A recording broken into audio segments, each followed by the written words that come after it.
Welcome to the East Bay's best podcast, The Capstone Conversation. This is a show that interviews political, government, and community leaders in Alameda, Contra Costa, and Solano counties. We look at what is going on in your city, how are we developing things economically, and where are we going from here?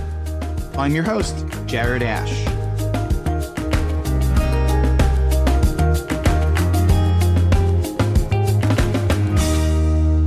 Welcome to this episode of the Capstone Conversation. I am your host, Jared Ash. Today, we are joined by Teri Kilgore from the city of Walnut Creek, where she serves as the assistant city manager and oversees economic development. One of the themes of this podcast is to talk about where are our communities going, but it's also important to look at economic development and how cities are continuing to improve post-COVID in the new era with increased online shopping. And Walnut Creek has dove into a number of economic development studies and has a plan for the future of its city to grow. So we're going to introduce Teri here to tell us a little bit more about herself. Welcome. Thanks, Jared. It's nice to be here. So I've been with the city of Walnut Creek 5 years now, and it's been a wild 5 years with COVID thrown in the middle, as everyone has experienced. It's been a pleasure to serve both as the assistant city manager and economic development director.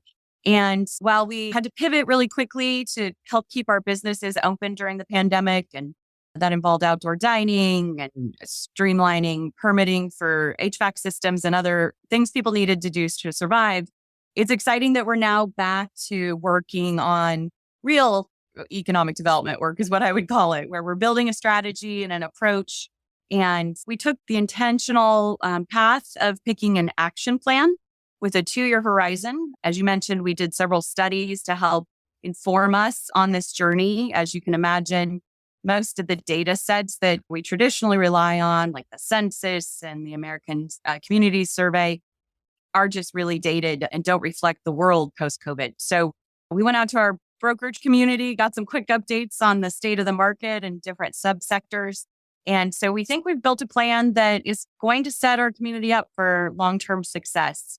And the future is bright for Walnut Creek. We obviously have challenges, as does every community, but we're starting from a really strong base. And so we're excited to really dig in and get working on these elements that will really move the ball forward.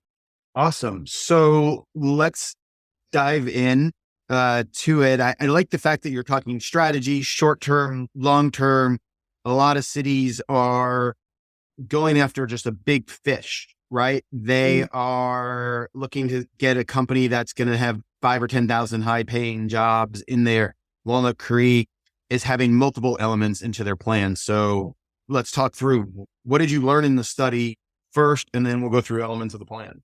Yeah, the studies kind of reconfirmed a lot of what we already knew about our economy, which is that we are very driven by small to medium companies. We've got some notable headquarters located here as well, but that our bread and butter is really folks who live in the community and work in the community and grow their businesses here. And so there is one strategy in economic development, like you said, where you go elephant hunt searching and hope to get the one big thing. But that's a really risky strategy. It often takes a very long time to pay off. And so you've got to find a very specific niche where you can market what you have available that meets exactly with these unique needs of these mega companies. And so we looked at it and said, that's one approach, but we already have a nice mix of companies in our economic ecosystem. And I think the growing wisdom over the years in economic development is it's better to do economic gardening, is what they call it, where you help your local companies grow. You try to attract similar industries based on industries that are already present. And so for us, our big market drivers are medical, finance, insurance, real estate, a little bit of tech software more so, and then a lot of small businesses that thrive in the retail and in the restaurant sectors. And so how do we really help those businesses that are here grow? And that includes reaching out to them and figuring out, who do they know who else might be looking for space? Who are their vendors that they wish were close by, so that we can continue to build on the existing strength of our market instead of kind of placing a bet on red and hoping everything just lands perfectly. Well, that's good. And Walnut Creek has had I want to paint a picture that it's not all rosy in Walnut Creek. You have had a couple of notable storefronts go out post-COVID, right? A bookstore, a toy store. Why did they have trouble thriving in an area that has strong foot traffic? Yeah, well, retail is a game of change. I've worked in the retail sector 20 years now, and the only constant in retail is change. And so there's different market forces at play. As you saw with some of the mega chains during the pandemic, they simply couldn't keep their footing. We've seen that the model of taking down 20,000 or 30,000 square feet and having these mega stores like Stein Mart and Bed Bath & Beyond, that's just not resonating with the modern consumer. And the bigger challenge is a financial challenge for the businesses, in that those large spaces are, one, expensive, and two, they're having to carry massive amounts of inventory instead of being able to do a little bit more strategic order fulfillment. And so we're seeing even established retailers intentionally moving to smaller footprints. And then we saw some big bankruptcies. Neiman Marcus was a great example. We have 88,000 feet in our downtown vacant because they closed down all their medium-sized stores in an effort to keep the company afloat. And so some of what we're seeing in our marketplace is part of the larger industry trends. And then the vacancies that you mentioned, many of them are typical, unfortunately, just part of the nature of unique downtowns, trying to work out of older historic buildings that weren't designed for modern retail. And then in the downtowns, you always have property owners that some get dollar signs in their eyes and think that you can charge unlimited rent. And the reality is small businesses are operating on small margins of profit here. And so some of this is normal resetting, normal churn. The failure rate for restaurant and retail is really high, well over 50%. And so concepts fade over time. And so that's a little bit of what we've been seeing. And then some just didn't adapt to the pandemic. They weren't able to, perhaps is the way to say it, to really shift their business model to where they were able to adapt to a digital reality. And the ones that did have had year over year better receipts, but not everybody made that turn. And so some vacancy in a downtown, especially in a retail district, is healthy. It gives the opportunity for new businesses to come in. That said, we have some spaces that have been chronically vacant, and those are a different story for each of those spaces on the why. But that is definitely top of mind for us to look at. Can we unwind some of those historic chronic vacancies? But unfortunately, not all of it's in the city's realm of influence, even. It's certainly not in our control. Some of these are decisions made by private property owners about how they want to use their space, who they want to lease to. And the best we can do is try to influence things for the better in those situations. I would add, though, if I could, Jared, downtown Walnut Creek is, by all markers, one of the most successful downtowns in the state of California. In fact, Broadway Plaza is one of the top performing assets in the Macerich portfolio, beating out the measures of what is a healthy mall by at least a factor of 3, if not all the way up to a factor of 5 in some instances. And our vacancy rate in the historic portion of downtown is real, but it's actually within the range of normal for a historic downtown. So I think the good news here is that we've got work to do, and we all want to keep downtown thriving and brilliant, but we also have to get a little comfortable with a little bit of vacancy, because it creates opportunity for new businesses to come in and existing businesses to expand. So I'm probably off where we were going with the report, but talk about what are the strengths, right? You talked about just now Broadway Plaza, and there's a lot of businesses right outside of Broadway Plaza that are very successful. Anthropologies, right? Tiffany's, Jewelry's across the street, Urban Outfitter. Verizon are all doing very well just within that couple of blocks there. So what are the strengths in the retail restaurant market of Walnut Creek? And how does that propel other businesses? Yeah. Well, the interesting thing about destinations like downtown Walnut Creek is that success breeds success. And so we have almost all the strong major brands. We have amazing foot traffic. We have high sales per square foot. We actually have high rents per square foot in a reflection of that. We have new businesses opening regularly. We have 6 or 7 coming soon that are really exciting as well. And so we continue to see businesses seek out Walnut Creek as a destination to locate in. The other thing we have is strong brand recognition in the market. We always marvel as a team when we travel to events and conferences outside our region. When we say we're from Walnut Creek, we think we're going to have to explain where that is. And even I was on a trip back east last year and people all said, "Oh, we know Walnut Creek." I joke we're the Kevin Bacon of cities because everybody seems to have just a few degrees of separation. Either they grew up here or they've done business here or they've been here on travel. And so that brand recognition is a huge advantage for us. And then the other reality is, and this is actually a sad reason we're doing well, excuse me, is they're really that have been well publicized for San Francisco. What we're seeing is that new retailers and new restaurants coalesce around 3 major retail hubs in the Bay Area, and Palo Alto Shopping Center, Santana Row in San Jose, and Walnut Creek. And so we are pulling from a much larger region that now includes more of San Francisco than it did previously, well up into Napa, out into Solano County, and down into Pleasanton as their retail dynamics have shifted. And so our trade market continues to grow.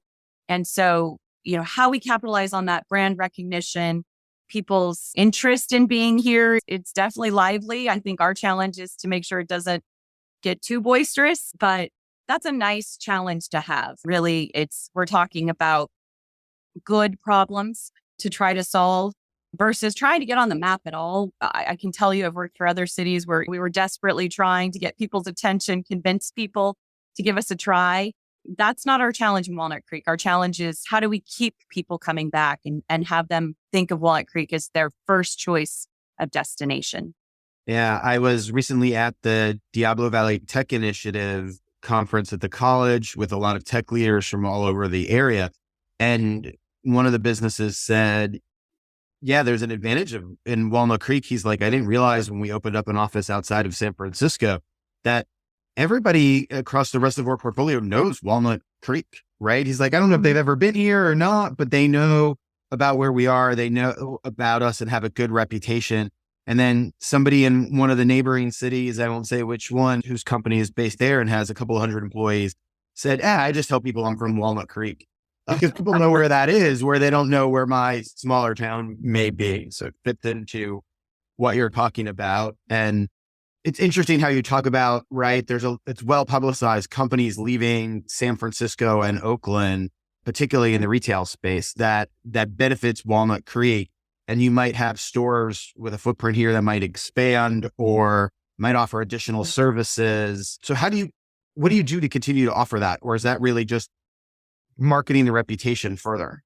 It's marketing the reputation, and the way that's done is through constant outreach. We're in regular communication with our retail brokerage friends. We're reaching out to specific brands that we wish were in market and making sure they're aware that we have some space available. The interesting thing we saw in the pandemic was as some of these spaces opened up, they were quickly snatched up, most of them, and when we talked to the new tenants, they would say, oh, we've been wanting to get into Walnut Creek for years. There's never been a space that fit our pro forma that we had to fit. And so for brands that have often wanted to be here, this churn in our marketplace is a bit of an opportunity because, as you just said, people know Walnut Creek. And so we were down in Southern California pitching to some businesses. And the reality is they all said, oh, you're on our list. You're on our short list. It's really just what rents we can negotiate. And again, they would tell us you're in the triad, right? When we're looking Bay Area, we're looking at Palo Alto, and Santana Row. And so it's really about financials. And so that's a great place to be, because then if our private property owners can get in the mix, that's huge. It's like shooting, what are you supposed to say? Shooting apples in a barrel or something. So I got to imagine our rents in Walnut Creek, while they might be expensive compared to other towns, when you look at Santana Row and Palo Alto, they've got to be favorable for a national retailer. they are, but I think our consumers are have higher expectations for their dollar, I guess I would say. So I had an old boss who used to say it well, where she would say, you could go to a Palo Alto with $5,000 in your pocket to buy a suit. And for their market, people might expect to get one suit. Our market would probably expect to get 2 or 3 suits for that same amount of money. And so we're interested in the brands, we're interested in the luxury, but we also want to make sure we're getting a good deal. I think we just have a really practical, pragmatic community who has disposable income, but they're not going to be frivolous with their money. And so the brands have to factor that into their equations of that slight difference in our consumer market. Yeah, that's a good point. All right. So I want to come back to your study here, and we're going to link to it in the show notes. One of the things that you've talked about is particularly the space immediately around the BART station for office space, and the vacancy there versus the vacancy a couple blocks away, where more in the heart of downtown. Can you elaborate on that and talk about some of those findings and how you're using those findings? Sure. That has actually been one of the big surprises out of the studies. We were seeing or hearing anecdotes about this happening, but the numbers bear it out. So what we're seeing is sort of a concentric heat ring map, if you will, where pre-pandemic, the BART stations, both in Walnut Creek and at Pleasant Hill, were really the Class A spaces in both those transit-oriented development areas were hot properties. They just had mega opportunities in front of them. They were leasing up. They were top of mind for people looking for office space. And downtown has office buildings a little more proximate, and they were always well tenanted and always of interest to people. But that proximity to BART was really a huge selling point. And as we switched in the pandemic to more people working from home, less BART ridership, that model and the numbers have actually shifted. So our highest rents are in the buildings that are really as close as you can get to the shopping districts in the downtown. In fact, one of them has the highest lease rates in our 680 corridor, which is our competitive market. And they're essentially full.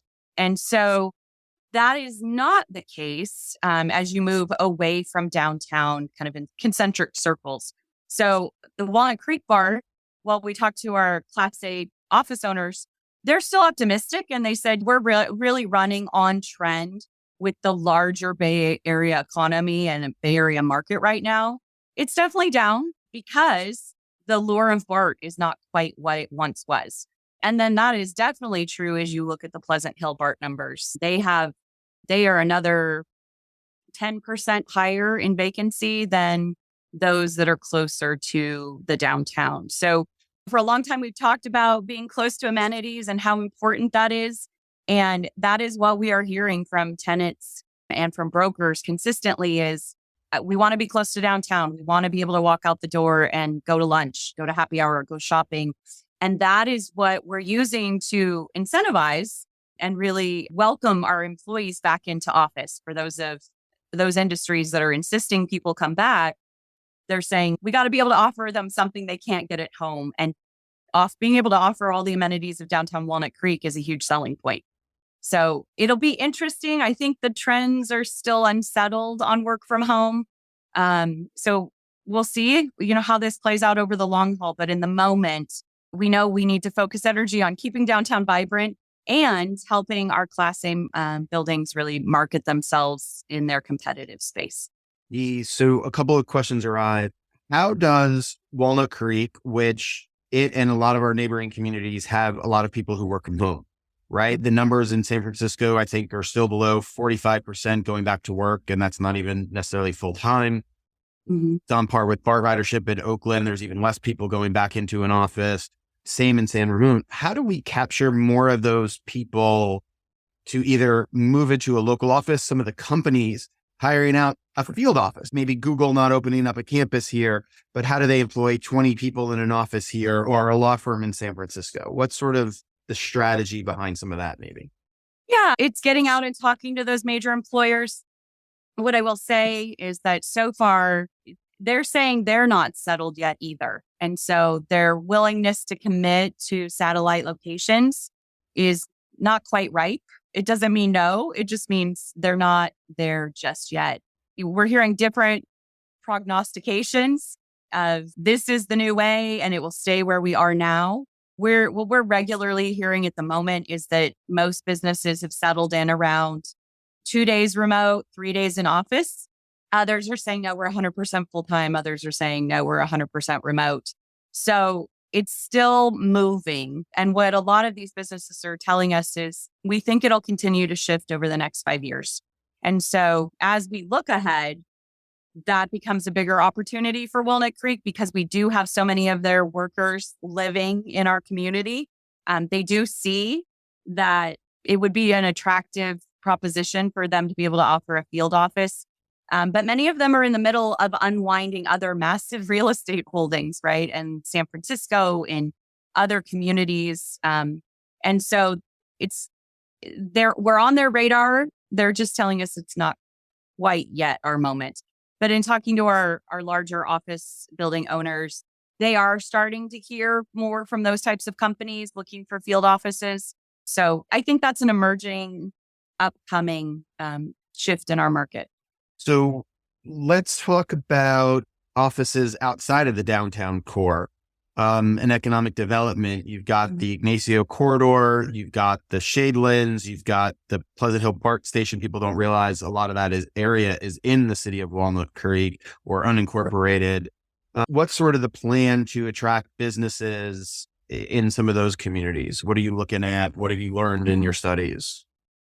Yeah. So we did include, just a caveat to what you said. So we identified 7 office zones, districts, if you will.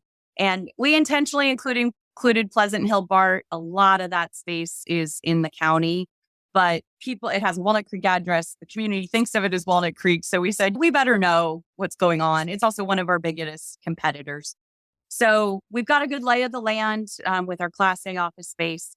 And then what we learned from the office studies, as well as the sister study that looked at the impact and potential spinoff of office demand from the upcoming John Muir Cancer Center, as well as the Bass Medical Center, Cancer Center, excuse me. And what we found is there's about another $200,000, 200,000 square feet of medical office demand that's likely coming our way from just from the cancer centers. And the caveat on that is that a lot of our Class B and Class C office space is at a point in its age cycle where it needs reinvestment, just like an old house. You have to put money into it as it ages. And so there are some buildings that will be more easily converted into medical office. There are ones that are going to struggle. And so we've started the conversation of how do we support these transitions to Class B and Class C office to make sure they're really up to market needs? And how do we support the businesses looking to move into those spaces? One thing we hear time and time again is there's interest in medical condos. We have very little of that type of space in our market. And so we're looking at, is there some way we can work with some of our private property owners to move some of the rental space into an ownership model? Obviously, that is a whole process as you look at lot lines and all of that. But there's more opportunity medical. There's also projected more demand in finance, insurance, and real estate as we continue on. So in the past, we had exponential growth in the fire industries, and that's definitely moderated, but the studies are predicting some additional ongoing growth. part of that is our population continues to grow. And as you look at our recent housing allocation numbers from the state, if we can meet those in the next 8 years, we're just under 6,000 units that we'll be adding in 8 years. And that's, if you think, if those come with 3 people each, you just added 18,000 people to the Walnut Creek population, which is significant on a base of 70,000. So those people are going to need jobs. Hopefully, some of them bring companies with them, small companies, medium companies, big companies. We'll take any of them. But what it's led to is a discussion of how do we make sure we protect enough employment land so that as our population continues to grow over the next 20, 30 years, we're situated so that we can absorb that employment growth, continue to attract people from outside the region to come work in Walnut Creek and have lunch here and spend their money here. And so the city is really trying to take the longer term view. We're in a weird market bubble here. And so how do we not overreact? We need to be sensitive to current market forces, but how do we also make sure that we're setting our community up for long-term success? And part of that model is looking at our Class B and C office spaces to figure out what the best path forward for those is. That's a great plan, and interesting about the medical condos because there's been so much absorption of small medical practices by some of the bigger ones, but there are still individual and small practices, and it makes sense that they want to own some space going forward and have a long-term plan. Yeah, we're told it's condoizing, and I saw this when I was in Arizona as well. It sounds really easy to do. It's more complicated than most people would think, but the challenge is it's also very capital intensive up front. And so looking at models of how could we make it so that it's more attractive for the development community to really start taking those risks. I mentioned earlier the Diablo Valley Tech Conference that was held, and in it, there was a large conversation of, in the Diablo region, how do more cities work together? So instead of all about Walnut Creek, Concord, the Concord Naval Weapons Station, Martinez going to compete, even Brentwood, how could the cities work a little better together to attract and build a regional economy? That's a really great question. Well, I think the first step is to identify common interests. And there are some things that we work with the County Economic Development Office on. We work with the East Bay EDA to meet monthly to share common interests. I think the challenge right now is that each of our markets is in a very different place in its maturity cycle.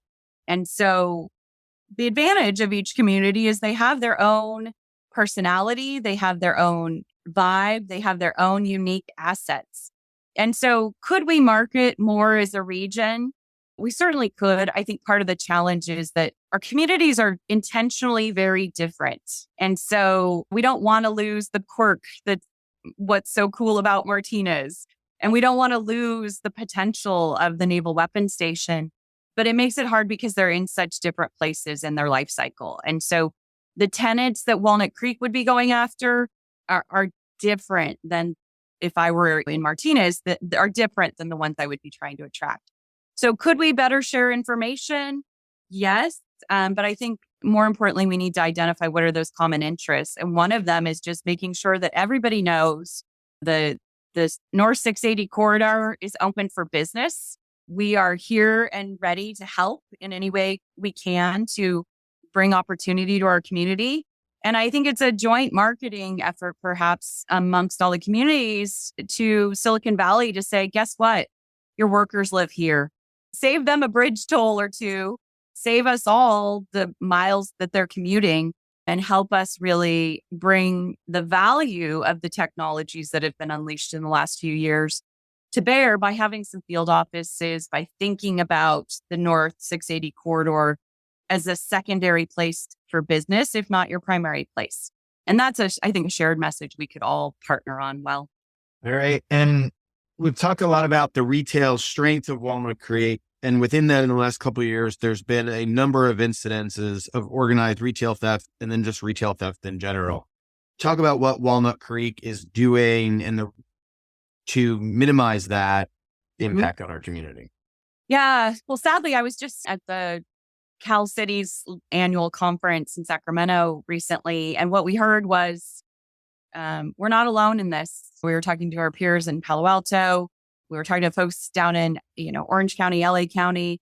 This is a California-wide trend, if not an emerging national trend.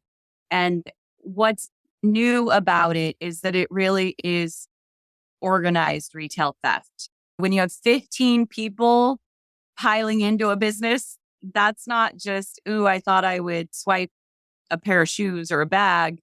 That is organized theft. And what they're finding is the challenge here is that they are organized.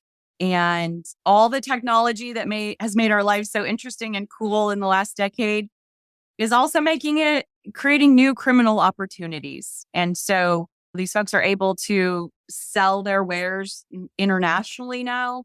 And so the value of hitting highly attractive targets like a Walnut Creek, like a Palo Alto, like a Santana Row. Yeah.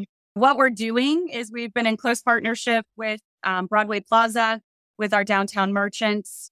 Our police department is having regular meetings with all of them to coordinate strategies to really make sure that we're being as proactive and safe as we can.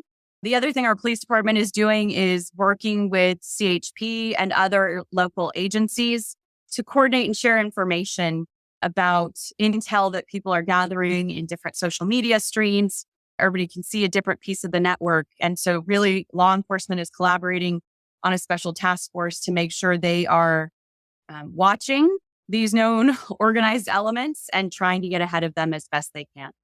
Great. Anything else on the economic reports that you wanted to share or the economic plans of Walnut Creek before we head out? Just that the studies reemphasize what we know, which is that we are starting from a strong economic base. While we have problems to solve, we are starting from a position of opportunity and strength. And so as we all figure out how to work together more collaboratively and how to channel our efforts to their maximum effect, I think the community should be proud of Walnut Creek and where they live. And I think I only see growth opportunities ahead for us. We may hit some more economic bumps here, but over the long haul, Walnut Creek will be and continue to be a regional major destination for both employment as well as entertainment, retail, and shopping. So I look forward to continuing to build on that strength and seeing where we can go next. Great. Well, thank you for joining us, Teri. Thank you for your time and sharing what's going on in Walnut Creek. Thanks for having me, Jared. I enjoyed the conversation. Please hit subscribe today so you get the weekly updates of when we release the next episode. And I'd like to thank our sponsors, Capstone Government Affairs and Economic Development, a firm where I serve as managing partner. For more information, check us out at www.capstonegov.com and follow us on LinkedIn by typing in Capstone Government. Thank you for listening to today's show. Check out the show notes, and for a full transcript, visit our website, www.capstonegov.com, and follow us on LinkedIn by typing in Capstone Government, or you can find me, your host, Jared Ash.